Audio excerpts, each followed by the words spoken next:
I'm an artist and designer. I've been working with 3D since I graduated way back in '99, and I worked with 3ds Max for sort of clients and stuff. And then I moved on, and I do sort of quite a lot of tuition now. I do, especially in lockdown, I do online tuition with people, different programs, and I've prepared my own art solo show. So I've got a lot of canvases and a sculpture, and I'm doing some 3D projection work. So I live near Glasgow, but often in non-lockdown times, I kind of like to go to London because there's more going on with design and stuff. But Glasgow's got some good stuff as well. And I've done a lot of, I'm really interested in mixing traditional and digital. So you can call it Tradigital if you want, but it's like, you know, mixing different technologies like drawing with digital or sculpture with, you know, photogrammetry scanning. So for example, I worked with somebody across the Clyde here. I live on the Clyde outside Glasgow, and across the Clyde there's a place called Greenock, and they had somebody called James Watts in his head, and I photogrammetried his head. We had to touch it up in Blender, and then they made it bigger in CNC, so they made these big wooden CNC carvings. So I'm really interested in combining traditional, because that's what I was trained in art college. They love drawing, and computers just coming in, and I always like traditional. I like mixing with digital as well, because they're just, at the end of the day, they're just tools, really. So, and you know, it's good.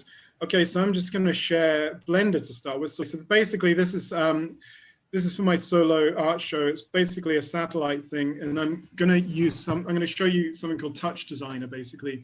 But firstly, this is what I made in Blender. So it's like it's just a concept satellite. So this is a drawing, a basic scribble that I made of a sort of satellite. It was meant to be kind of like five sides, and and it's basically got different parts that move, and I want them to move interactively. So I'm using Touch Designer, and in my solo show, it's going to have a video projection, and well, probably not now, but I can control it with a MIDI. Unfortunately, I just discovered the MIDI was broken, because the last one broke as well. It's when you do that. So you can feed, I'll show you that in a minute, but this is just the model. So, you know, with 3D, you can always go, I always feel that, you know, you can just spend ages doing it, and sometimes you just need to ship the product, you know, make what you're making. So, you know, I've used Substance Painter here, and some decals and Substance Painter, just placing them on, you know, just getting it all, you know, colorful and that kind of whatnot. But sometimes I just don't want to spend too long on it, because at the end of the day, people are going to see the projector screen, and they're not going to zoom that close in, you know. I just want to get it done. Whoops, if I had the budget, I'd get a lot of, you know, I'd get people to do a lot of this for me, but I don't have the budget at the moment. But I'm not really into making everything from scratch, to be honest. I like quick solutions sometimes. So anyway, that's Blender. That's the Substance Designer texture, just plonking it on. I didn't even bother getting that all lined up, because you can't, you know, it's going to be that far away in the presentation. Okay, so I'll stop. So that's basically that. So I'll stop that. And that was just basically modeled up from my imagination from that to that. Okay, so this is Touch Designer. It's like crazy. So this is like a visual sort of interactive real-time program, and you can use it for, you know, events. They use it in museums and stuff like that. The final result, and I'm going to show you on YouTube, because the MIDI's broken. Okay, so the parts, say I can feed the MIDI in and I can move different parts, but at the moment I can't, so I'm just moving the mouse around. Okay, so these are all different nodes, right? And these are material nodes, and what you want to, the Blender files are somewhere here. Unfortunately, unlike Substance, I don't think it has squares that you can draw around that define where you actually are on the map, but okay, so here's the models, right? This is what you might want to see. So I had to import all the models individually as FBX files, because they were all messing up, okay? And then I had to align them. So unlike Blender, Touch Designer is tricky, because you have to move the things around manually. So you've got here, you've got to do it all manually. Okay, so you've got the translations, okay?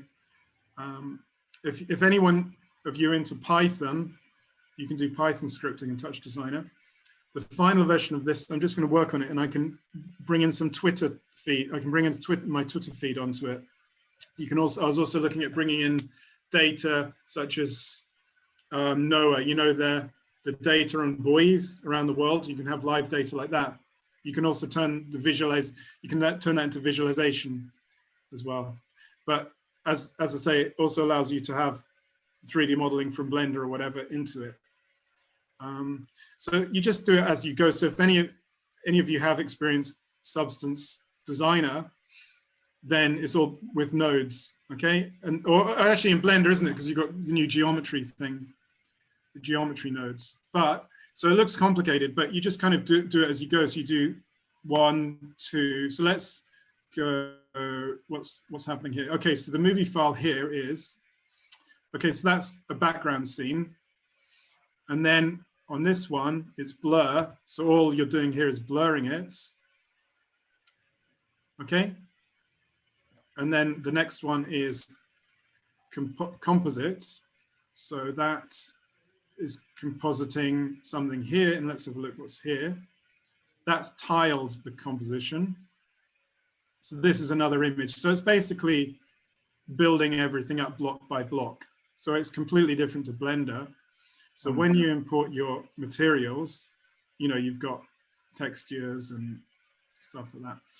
So this is for the scene, which is, that's a null, which is the geo. Okay, so this is a big geo around that satellite. Okay, so I'm gonna stop sharing screen again. So that's basically the Touch Designer. So as you see, it's quite node based, but is capable of so much. You can input things into it. You can get MIDI. If any of you have used Makey Makeys and things, you can get people pressing things and activating things with input, and it can also output. And if you've got that, is it the Sony, or what is it? You know, the 3D scanner thing for games. You can scan yourself and get yourself in as point clouds. So it's really, really bridging the gap between the real and the digital and how you can interact with it. Okay, so I'm going to stop the share, and I'm just going to take you through a video I made of it. Okay, so I'll just get a screen share again. I didn't have to stop that, did I? Because it was the whole screen, but okay. So can you all see that? Yep. Yeah, okay, so I'll probably turn the music down because that's copyrighted music. I don't want to. So here's me doing stuff to the music so that there is music on this. I'll just turn out for that. So they're called carbon-based life forms. But so I'm using this. You can see me there. So it's like live VJing. So I'm zooming in and out. I'm pressing the different pads on the MIDI keyboard to activate things like drawing overlays, and then lightning on the keyboard, and then moving the parts around. You can see different, so it's all interactive. So it doesn't have to just be me. It could be somebody in a museum exhibit or something, and you could have this set up, you know, in a plinth, and people could press buttons. I know post-COVID, people are probably not going to be pressing buttons much for a while, for about another, I don't know, whatever you want to imagine, but see that, and then that's turning there. So this is all interactive. So it's a bit like the Unreal Engine or whatever, but it's done in Touch Designer. And people might say, why don't you use Unreal Engine? Well, that's good as well, but Touch Design is good because you can build things from the ground up, so you can prototype things very quickly. And I really feel it's good for artists. So basically that's just me messing around to music. I've got loads of other stuff on my playlist on YouTube I've been doing over lockdown with Touch Designer. So I'll send you that link. You can check it out. And you know, a lot of it's done on Blender. You know, all the modeling. So a lot of the modeling is done on Blender. These drawing overlays are done on Blender. They're done in Substance Designer. So I'll just show you that screen. What I'm going to show you in a minute, if you've got time. So this is basically Substance Designer. Can you see Substance Designer, everybody? Yeah. Yeah. So this is, again, the sort of relative product of Substance Painter, but this is where you can make textures. I like to make 2D shapes with it. So you can see, again, it's node-based. So you've got the shape. I'm blending the two shapes together. That shape is slightly smaller than that shape. And then that deletes that depending on what blending mode you put in, okay? Then I inverted it, transform it again, add duplicates of it in different areas again and again, and it makes a kind of logo that looks like some old tape logo. You might, I think it's something from the 70s or 80s. I quite like retro logos. Okay, so that's done on that. Then what I do is I take it back to Blender, Blender again, and these are all drawings that I was doing. But these are older drawings, okay? So what I was doing with these older drawings is I was importing the drawing as just an image like that, and then I had to use grease pencil to trace over it, okay? And what I'm doing now is that you can get, say, that logo. It's going to import or crash. Okay. Oh, so sorry, I knew that. Why does everything go wrong when I do it? Right, okay. So that's, let's drag that in, okay. And what I was doing, I was making it look a bit more grainy. And what you can do now, you can convert it, trace image to grease pencil. So you can get any image. And then I think one of you using, who was it, was using grease pencil at the start? Was it Ina, was it? So basically now that's grease pencils. That's just from an image to grease pencil. And it kind of makes artifacts, not in that example, but I really like artifacts, you know, grainy kind of artifacts. So let's find something else, like a life drawing or something.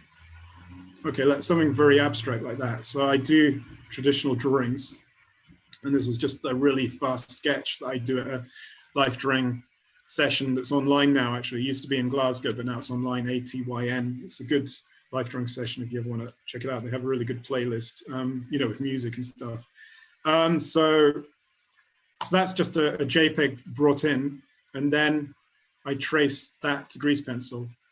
Okay, so you can have a simple cartoon or whatever, and now that's grease pencil. So a lot of you should know what grease pencil does. And then what I do is there's one slight bug. You have to take the opacity of that down. So this is the trace layer. And then I'm going to make another layer quickly. I'll do this, try and do this quickly. And then I'm going to make that red or a bright color.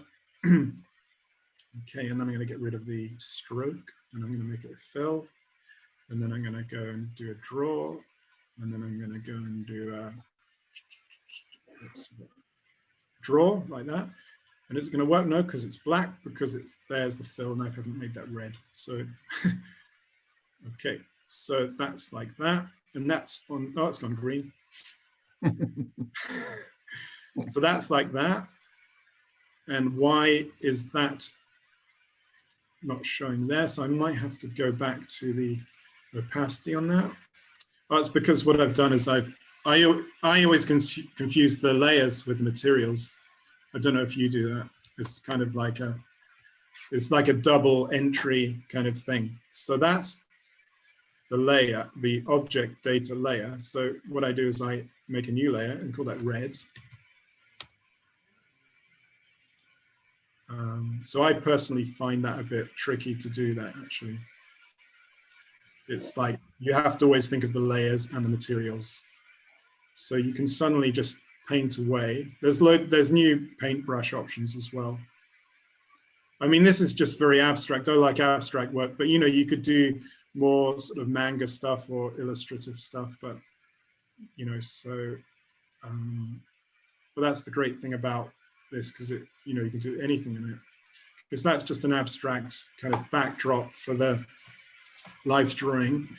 And then we can go to, just watch the time, then we can go to, it's dope sheet. This is a bit tricky. So you have to go to dope sheet, and then you go to grease pencil. And then I usually animate in sculpt mode, and you can increase the radius. and you can go to a next frame just very quickly, and you can move things around, okay, like that, okay. Just weird, you can do weird things, or if you've got more time, obviously you can do more stuff. Okay, so then that's done that, we can take that to there, and then we can actually light the new versions of Grease Pencil have light on them, so we can light it. So the old versions have light, but the new version just uses the normal lights in Blender. So we can crank that up, and then we can add effects. So I'm just going to link this back to, you might wonder why I've suddenly gone into this, but I'm going to link this back to Touch Designer in a few minutes. So we're going to have we've got modifiers. So you've got some cool, you've probably used the build modifier before in Blender, but you can make it build like that. You can also use these effects, which are really good. So you can have things like shadow. Rim is really good because that, that adds a kind of highlight automatically. Can you see that? It's yeah, it's because that red color, but you can change it to that. You can also blur it. And you can also add shadow, so that the shadow falls behind it. I always find with Blender, the stack, the stack when you stack modifiers, it's the other way around to 3ds Max. So 3ds Max is kind of more logical because the stack's at the top, but Blender, the stack's on the bottom. And then you can blur the shadow. And where is the shadow? Where is it? Okay, there it is. Okay, so you're going to blur that. And then let's quickly add something behind that, just a plane. Y90, and we scale that up and do all this stuff and go to 3. So that's that's looking really strange. So that's that, and then we can play that. So you can, even if you don't like drawing, you can experiment with drawings you find online, as long as they're kind of black and, so you can add a glow, as long as they're kind of black and white, quite clear, it finds, I'm doing that again, the top layer, but you can get quite a lot of stuff going on that, and you can mess around with the glow. So I really love Grease Pencil because it's a really good way to combine the traditional and digital. So basically that's that. So what I'm doing is I'm going to open Touch Designer again, and I'm going to take it to something called Audio Reactive, and this is what relates to the traditional drawing element, and this is what I'm working on now. I'm trying to do live sessions with Touch Designer. Touch Designer again. Yeah. Okay, so this is Audio Reactive. So can you see all the icons, these retro kind of 70s icon things that I've brought in? You can see here that it's got a lot of grain on them. For example, I really love that grainy effect there. Can you see that? It's like, it's kind of making it like old school, really sort of grainy, almost like analog. And I love that kind of stuff because I grew up, I was a kid in the 80s, I was born in 75, so I was a kid in the 80s. So I just remember like loads of old cassettes lying around and stuff like that with grainy sort of 70s logos and kind of films and stuff from that time. And anyway, so these are all brought in, right? And these are again files, and the files, they're just about 3 or 4 frames each. I'm just going to try and find, there's a lot of zooming around, isn't there? Where is it? This one thing with Touch Designer, I don't think they have like, you can't put squares around it to specify where you are. Anyway, you'll have, oh, there's a movie file then, right? Okay, so here we go. So art silo overlays. So if you have a folder, that, trust me, that this is overlays, that's a folder, and that will have one of these icons in it as an animation of say 3 or 4 frames, just changing. And what I did is I just did this in Grease Pencil, what I just showed you, and I just rubbed out some of the dots and then added dots and that kind of thing. And then that, if you specify the folder, then that will come in as an animation. So if it's got 4 frames, it will come as a 4-frame animation, or if it's got 200, it will come in as a 200-frame animation. And this is a special feature called audio analysis. And here you can adjust these settings. I'll just play this, which is a cover of Boards of Canada, so it's okay, I guess. And you can, if you add, it's kind of tricky, but if you adjust these slides, sorry, these dials, you know, you can get more reaction. And I'll just zoom into here. And that's just a weird drawing I did earlier on, just showing you how you can move around the, you know, the thingy, the drawings, and these are the icons. You know, it's like audio reaction, audio reactive.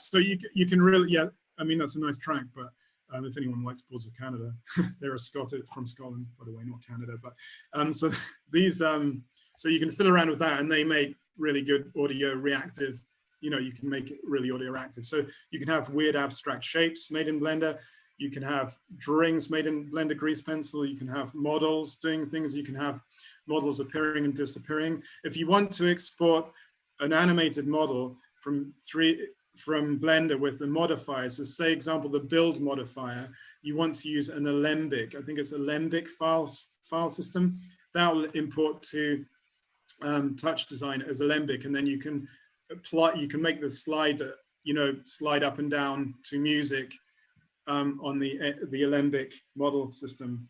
So that's basically that.